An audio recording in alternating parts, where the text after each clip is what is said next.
once drove 13 miles with a sports car tied onto the roof of my car, and somehow nobody stopped me. Looking back now, it sounds completely ridiculous, but in the late 60s, people did things differently. And when you were young and obsessed with old cars, you simply found ways to make things happen. At the time, I'd become heavily interested in vintage cars. Not the old cars in the modern sense, but genuine vintage cars, the kind built before and just after 1930. And one day, travelling on the top deck of a bus, I spotted something unusual. Behind the Army and Navy Club in my local city, lying abandoned, was the remains of an MGPA sports car, mostly complete, but no wheels. Now, to most people, it probably looked like scrap. To me, it looked like possibility. So naturally, I went to investigate. What remained of the car wasn't exactly complete, but it was still an MG.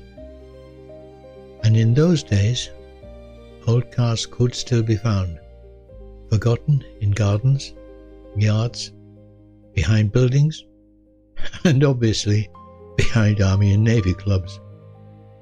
Not valuable, just old. I managed to buy it for the sum of £5, paid into their annual sports club. But then another problem appeared. £5 was a lot of money to me. How on earth was I going to get it home? I lived around 13 miles away. I had no trailer, no transporter, and certainly no money for either. What I did have was a 1955 Ford Prefect. Now, after a certain amount of discussion and encouragement from several half-drunk drinkers inside the club, a plan began to form. So a group of us lifted what remained of the MG onto the roof of the Prefect. Some rope was found, and we tied it down through the open windows. And off I went.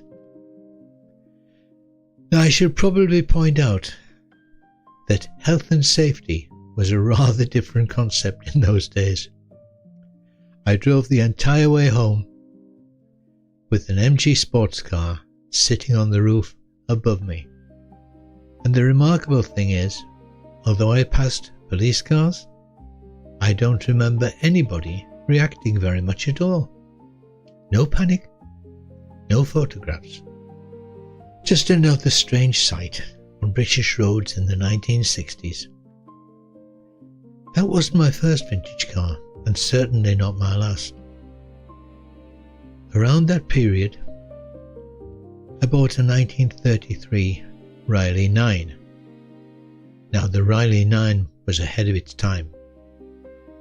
Twin overhead cams and twin carburetors on an 1100cc engine. I bought it from a man's garden.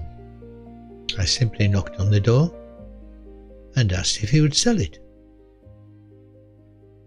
But he told me he wouldn't sell it. I went back again a couple of weeks later and had another try. He told me, yes, this time he would sell it, but only if I bought the spare parts for 30 shillings. Then he would give me the car free. 30 shillings was £1.50 in old money, which seemed perfectly reasonable to me at the time, and so began my first full rebuild. After that came others. There was an abandoned 34 Morris 8, which I effectively bought in exchange for a bicycle. A friend gave me a bicycle, which I exchanged for the car. The bicycle caused me more trouble than the car did, because the man's daughter came to me a few weeks later telling me that her uncle had fallen from the bicycle after the spokes fell to pieces in the wheels. Then later, an Austin 7, 1927 vintage, and a model called a Top Hat Saloon, which cost me the princely sum of £90. I rebuilt that one completely. I recovered the fabric body and reupholstered the seats. Black for the body, brown for the seats. Eventually, I won a Concours d'Elegance prize with it. At that time, it was simply an old car. I sold the car for £400, but those same cars, in that condition, sell now for between £18,000 and £25,000. After all, there are now only a known 95 of those models left.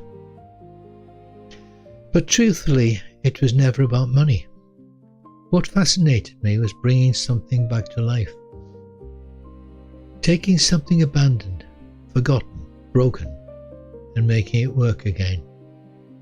Which, now I think about it, was probably exactly the same thing that first drew me to old radios, and perhaps to quite a few other things in life as well.